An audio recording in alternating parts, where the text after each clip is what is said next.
தமிழக மக்கள் அனைவருக்கும் இனிய காலை வணக்கம்.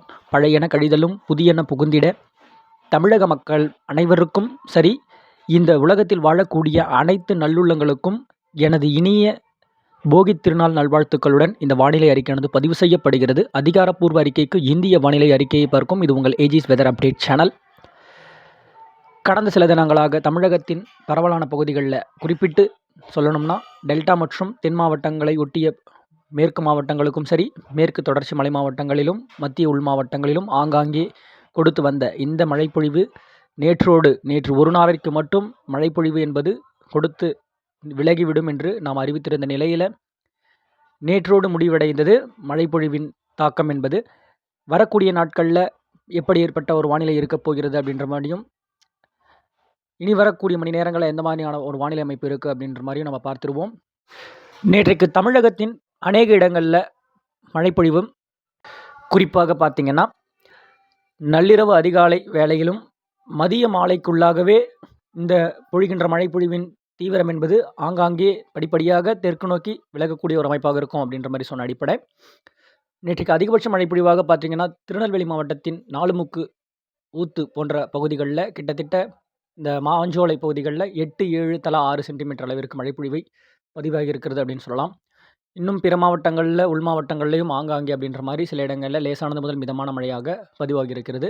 இதனைத் தொடர்ந்து அரபிக்கடலின் கேரள கடற்கரையை ஒட்டிய பகுதிகளில் நிலவக்கூடிய ஒரு வளிமண்டல சுழற்சியின் காரணமாக சில இடங்களில் மேற்கு தொடர்ச்சி மலைப்பகுதிகளில் ஓரிரு இடங்களில் லேசான முதல் மிதமான மழைக்காக எங்கேயாவது ஓரிரு இடங்களில் எதிர்பார்க்கலாம். உள் மாவட்டங்களில் ஒரு மேகமூட்டத்துடன் கூடிய வானிலை அமைப்பாக இருக்கக்கூடிய ஒரு நிலைன்னு சொல்லலாம்.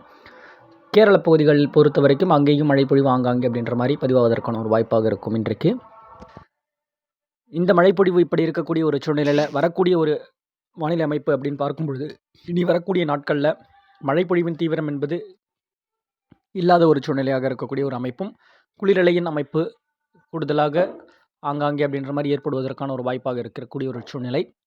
அதனைத் தொடர்ந்து 22 தேதிகள் கடந்து 23, 24, 25 இந்த 3 தினங்களில் ஏதேனும் ஒரு தினங்களாக அப்படின்ற மாதிரி சொல்கிறோம். இதில் நாட்கள் அந்த நிகழ்வை பொறுத்து முன்ன பின்ன அப்படின்ற மாதிரி இருக்கக்கூடிய ஒரு இந்த நிகழ்வு வளிமண்டல சுழற்சியாக ஒரு காற்று சுழற்சியாக வரக்கூடிய ஒரு நிலைன்னு சொல்லலாம். வளிமண்டல சுழற்சி என்பது இருவேறு சுழற்சிகளாக, அதாவது குறிப்பிட்டு மியான்மர் கரைப்பகுதிகளிலும் அதன் தொடர்ந்து தாய்லாந்து வளைகுடாவிலிருந்து வரக்கூடிய ஒரு சுழற்சியாக இருக்கக்கூடிய ஒரு நிலை என்பது இருவேறு சுழற்சிகளாக இணைக்கப்பெற்று அது அப்படியே வடக்கு வங்கக்கடல் அந்தமான் பகுதிகளை ஒட்டிய பகுதிகளில் படிப்படியாக தெற்கு தென்மேற்கு திசையாக நோக்கி அமையப்பெறும் அமைப்பாக இருந்து இலங்கையை ஒட்டிய பகுதிகள் குமரிக்கடலை ஒட்டிய இலங்கை பகுதிகளில் நிலவக்கூடிய ஒரு அமைப்பாக இருக்கக்கூடிய ஒரு நிலை என்பது 22 தேதிகள் 20, 21, 22 இந்த காலகட்டங்களில் அமையும் என்று எதிர்பார்க்கப்படுகின்றது.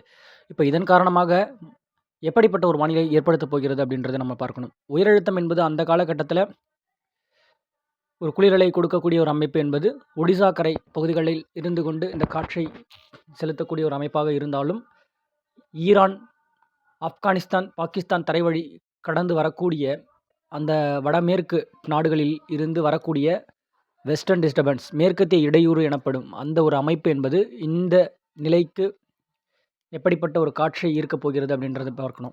ஸோ ஓகே, இந்த காற்று சுழற்சியானது ஒரு கிழக்கு காற்று அலைவை ஈர்க்க பெறுகின்ற ஒரு அமைப்பாக இருந்து கொண்டு தென்கிழக்கு வங்கக்கடல் பகுதிகளில் இருந்து கொண்டு இந்த காற்றை ஈர்க்க பெறும் அதே வேளையில் வளிமண்டலத்தின் சுழற்சி எங்கே இருக்கும், இலங்கை ஒட்டிய குமரிக்கடல் பகுதிகள் வரைக்குமே அவ்வப்பொழுது நிலவக்கூடும் என்று எதிர்பார்க்கப்படுகின்ற ஒரு சூழ்நிலையில் இந்த காற்றின் ஈர்ப்பு பார்த்திங்கன்னா தமிழகத்தின் டெல்டா மற்றும் தென் தமிழகம் ஊடாக கிழக்கு காற்று அலைவுகளை ஈர்க்க பெறுகின்ற ஒரு அமைப்பாக ஈர்த்து வரக்கூடிய ஒரு நிலை இருக்கும் பொழுது, அதே வேளையில் மேற்கத்திய இடையூறு கலக்கம் என்பது காற்றை பார்த்திங்கன்னா கிழக்கில் இருந்து அப்படியே வடமேற்கு புறமாக இழுக்க பெறுகின்ற ஒரு அமைப்பாக இருக்கக்கூடிய ஒரு நிலை என்று சொல்லலாம்.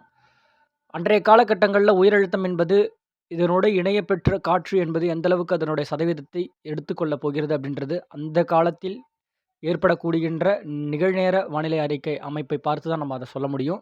இப்போ இந்த அமைப்பு இருக்கிறது அப்படின்றது தான் நான் உங்ககிட்ட சொல்லிகிட்டு இருக்கேன். வெறும் மழைப்பொழிவை ஏற்படுத்தக்கூடிய ஒரு அமைப்பாக இருக்கக்கூடிய ஒரு நிலை என்பது இந்த வளிமண்டல சுழற்சியானது தென் மாவட்டங்களின் சில பகுதிகளிலும் குறிப்பிட்டு டெல்டா மாவட்டத்தின் சில பகுதிகளில் ஆங்காங்கே அப்படின்ற மாதிரியும் ஏற்படக்கூடிய டெல்டாவிற்கு தெற்கு புறமாகவா இல்லை அதற்கு எந்த அளவுக்கு அந்த கிழக்கு காற்று அதற்கு வடக்கு புறமாக வரக்கூடியது அப்படின்னு பார்க்கணும். அதனைத் தொடர்ந்து இந்த மேற்கத்திய இடையூறு கழகத்திற்கு செல்லக்கூடிய ஒரு காற்று என்பது எந்த அளவுக்கு அது வந்து கிழக்கு காற்றை வந்து வட மாவட்டங்களின் ஊடாக எடுத்துக்கொண்டு வடமேற்கு மாவட்டங்களிலும் சென்று செல்லக்கூடிய ஒரு அமைப்பாக இருக்கும் பொழுது அது எந்த அளவுக்கு அந்த காற்றின் ஈர்ப்பை எடுக்கப் போகிறது அப்படின்னு பார்க்கணும். ஏன்னா அந்த காலகட்டத்தில் வெஸ்டர்ன் டிஸ்டர்பன்ஸ் எனப்படும் அந்த அமைப்பு என்பது அரபிக்கடலில் இருந்தும் அதனுடைய காற்றை வந்து பார்த்திங்கன்னா எடுக்கும். அந்த மாதிரியான ஒரு அமைப்பும் இருக்கும். இப்போ இருக்க தருவாயில் பார்க்கும் பொழுது இந்த காற்று சுழற்சி வளிமண்டல சுழற்சியானது எந்த அளவுக்கு அது வந்து மாலத்தீவு பகுதிகள் சென்று அடையக்கூடிய ஒரு அமைப்பாக இருக்கும் பொழுது அந்த காற்று வந்து படிப்படியாக கிழக்கிலிருந்து மேற்காக வீசக்கூடிய அந்த காற்றின் ஈர்ப்பை வந்து இது பெறப்போகிறது அப்படின்றத நம்ம அன்றைய காலகட்டங்களில் இருக்கக்கூடிய ஒரு வானிலை அமைப்பை பார்த்து நம்ம அறிவிப்போம். கண்டிப்பாக இப்போ வரைக்குமே இப்படி ஒரு மழை பொழிவு என்பது 23 கடந்து 22 கடந்து 23, 24, 25 அந்த ஆகிய காலகட்டங்களில் ஒரு மழைப்பொழிவை ஏற்படுத்தக்கூடிய ஒரு அமைப்பாக கிழக்கு காற்று அலைவுகளை கொண்டு வரக்கூடிய அமைப்பும் நமக்கு குளிர்விக்கும் அமைப்பும் சாதக சூழ்நிலையாக அமையப்பெறும் பட்சத்தில் மழைப்பொழிவு என்று அந்த ஒரு 3 தினங்களில் ஏதேனும் ஒரு நாட்களில் அமையப்பெறும் வாய்ப்பு இருக்கும். அதனைத் தொடர்ந்து வடகிழக்கு பருவமழையின் முடிவு கட்ட காலகட்டங்களில் இருக்கக்கூடிய ஒரு தருவாயின்னு சொல்லலாம். ஆனாலும் அந்த சுழற்சியானது வரக்கூடிய ஒரு நிலையில் நமக்கு அந்த ஒரு காற்றை ஈர்க்கப் பெறுகின்ற ஒரு அமைப்பு என்பது ஒரு அமைப்பாக இருந்து கொண்டு நமக்கு மழைப்பொழிவு கொடுத்தாலும் ஒரு பெரிதளவிற்கு இப்போ ஒரு கொடுத்தது பார்த்தீங்களா, இந்த நேற்றைக்கு கொடுத்தது பார்த்தீங்களா, அந்த அளவுக்கு ஒரு வளிமண்டல சுழற்சியின் காரணமாக ஏற்படக்கூடிய மழைப்பொழிவாக கிழக்கு காற்றின் அலைவுகள் உள்ளீடாக இருக்கக்கூடிய ஒரு நிலையில் ஆங்காங்கே அப்படின்ற மாதிரி ஏற்படும் பார்த்தீங்களா, அந்த மாதிரியான ஒரு மழைப்பொழிவு மேற்கு தொடர்ச்சி மலை மாவட்டங்களிலும் சென்று மழைப்பொழிவு ஏற்படுத்தும் அமைப்பாக அப்படின்றது இருக்கக்கூடிய ஒரு நிலை என்பது இருக்கக்கூடிய ஒன்றாகத்தான் இருக்கும். இப்படி ஒரு மழைப்பொழிவு என்பது ஆங்காங்கே அப்படின்ற மாதிரி கொடுக்கக்கூடிய ஒரு மழை இந்த மேற்கத்திய இடையூறு என்பது நமக்கு எந்த மாதிரி ஒரு ரியாக்ஷன் கொடுக்க போகுது அப்படின்றத நம்ம பார்க்கணும். குளிரலையை பின்னுக்கு தள்ளி அந்த காற்றை திசை மாற்றி அமைக்கக்கூடிய ஒரு அமைப்பாக இருந்தால் மட்டுமே வட மாவட்டங்களுக்கும் மழைப்பொழிவு ஏற்படுத்தக்கூடிய ஒரு அமைப்பாக இருக்கும். நிகழ்நேர வானிலை அறிக்கையோடு நம்ம எப்போவுமே தினசரி நம்ம கொடுக்கக்கூடிய ஒரு வானிலை அறிக்கையில் இணைந்திருங்கள் தான் சொல்லுவோம். ஏன்னா நம்ம 10 நாளைக்கு ஒன்ஸ் 15 நாளைக்கு ஒன்ஸ் அப்படின்லாம் நம்ம கொடுக்கல. அன்னன்னைக்கு என்னென்ன வானிலை அப்டேட்ஸ் போயிட்டுருக்கோ அப்போ அதற்கு ஏற்ற மாறுதல் ஏதாவது இருந்தால் அப்படின்ற மாதிரியும் அறிவித்து கொண்டு வருகிறோம். அதாவது பல வானிலை காரணிகளும் இப்படிப்பட்ட ஒரு வானிலையை காட்டக்கூடிய ஒரு அமைப்பாகவும் இருக்கின்றது. நம்மளும் அதற்கு இந்த மாதிரி இருக்குது, இந்த மாதிரி இப்படிலாம் வந்தால் இப்படி இருக்கும் அப்படின்ற மாதிரி அதையும் நம்ம ஒரு எக்ஸ்பிளைன் கொடுத்தும் சொல்லிட்டு வந்துட்டுருக்கோம். இப்போ கடந்த கால அறிக்கையிலையும் சில பேர்லாம் வடகிழக்கு பருவமழையே முடிஞ்சிருச்சு, மழையே இல்லை, நமக்கு குளிர் வந்துருச்சு அப்படி இப்படின்னு சொன்ன ஒரு தருவாயில் டெல்டா மாவட்டங்கள் மையமாக நமக்கு வந்து ஒரு மழைப்பொழிவு அதிகமாக தீவிரமாக இருக்கும். அதனை ஒட்டி உள்ள கடலோர மாவட்டங்களுக்கு இருக்கக்கூடிய ஒரு அமைப்பாக இருக்கும். இன்னும் பிற மாவட்டங்களில் உள் மாவட்டங்கள் ஆங்காங்கே அப்படின்ற மாதிரி மழைப்பொழிவு ஏற்படுத்தக்கூடிய ஒரு அமைப்பாக இருக்கும் அப்படின்ற சொன்ன அடிப்படையில் கண்டிப்பாக மழைப்பொழிவு என்பது வடமேற்கு மாவட்டங்களில் ஒரு சில இடங்களில் லேசான மழைப்பொழிவிற்காக ஏற்படுத்தக்கூடிய ஒரு அமைப்பாக இருக்கும். படிப்படியாக தெற்கு நோக்கி வரக்கூடிய ஒரு நிலை இருக்கும் பொழுது மழைப்பொழிவு என்பது அதன் தீவிரமாக இருக்கக்கூடிய ஒரு அமைப்பு இருக்கும் அப்படின்ற மாதிரி சொன்னோம்.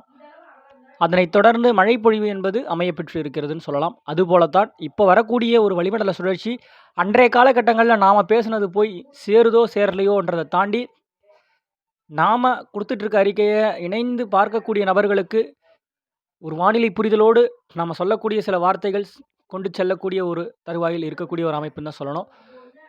தென் மாவட்டத்தின் கடலோர பகுதிகளில் மழைப்பொழிவு என்பது எதிர்பார்க்கப்பட்ட ஒன்று. ஆனால் அங்கே கிடைக்கப்பெறுகின்ற ஒரு அமைப்பாக இல்லை. தென்மேற்கு மாவட்டங்களில் கூடுதலாக மழைப்பொழிவு என்பது ஏற்படுத்தியிருக்குது. கடலோரத்தை ஒப்பிடுகையில் உள் மாவட்டங்களில் மழைப்பொழிவு என்பது அதையும் நம்ம சொல்லியிருந்தோம். கடலோரத்தை ஒட்டிய உள் மாவட்டங்களில் அப்படின்னு கடலோரத்தை ஒட்டிய உள்புற பகுதிகள்.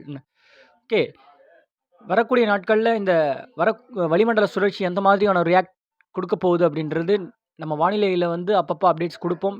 இப்படி ஒரு மாற்றங்கள் ஏற்பட போகின்றது, இந்த மாற்றங்கள் இப்படி இருந்தால் இப்படி மழை வரும் என்று கண்டிப்பாக அறிவிப்போம்.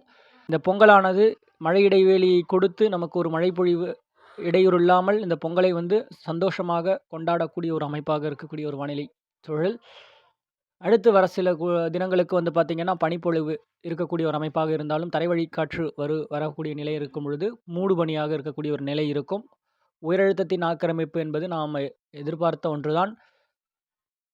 கிட்டத்தட்ட வட தமிழகம் மற்றும் தெற்கு ஆந்திர, தெற்கு கர்நாடகம் பகுதிகள் உள்ளீடாக மேற்கு நோக்கி நகரக்கூடிய இந்த உயரழுத்தம் என்பது ஒரு உயரழுத்தம் ஆக்கிரமிப்பு ஏற்படுத்தக்கூடிய ஒரு அமைப்பாக இருக்கக்கூடிய ஒரு நிலை. இது 20, 21, 22 தேதி காலகட்டங்கள் வரைக்கும் இந்த அமைப்பு என்பது இருந்து கொண்டிருக்கக்கூடிய அதே வேளையில, இந்த நிகழ்வின் முன்னேற்றம் என்பது கொடுக்கக்கூடிய ஒரு நிலையில வானிலை சூழ்நிலை ஆனது மாறக்கூடிய ஒரு தருவாயில் இருக்கும். அது எந்த அளவுக்கு வட மாவட்டங்களுக்கும், மேற்கு மாவட்டங்களுக்கும் சென்று மழைப்பொழிவை கொடுக்கும் அப்படின்ற மாரி நம்ம அறிக்கையை வந்து தினசரி அறிக்கையாக கொடுக்கக்கூடிய ஒரு நிலை இருக்கிறது. அதனோடு இணைய பெற்று நீங்கள் பார்த்து பயன்பெறணும் என்று அன்போடு கேட்டுக்கொள்கிறேன். வானிலையில் ஏதாவது ஒரு சிறு மாற்றங்கள் இருந்தாலும் உடனுக்குடன் அறிவிக்கின்றேன். வானிலையோடு இணைந்திருங்கள். நன்றி, வணக்கம்.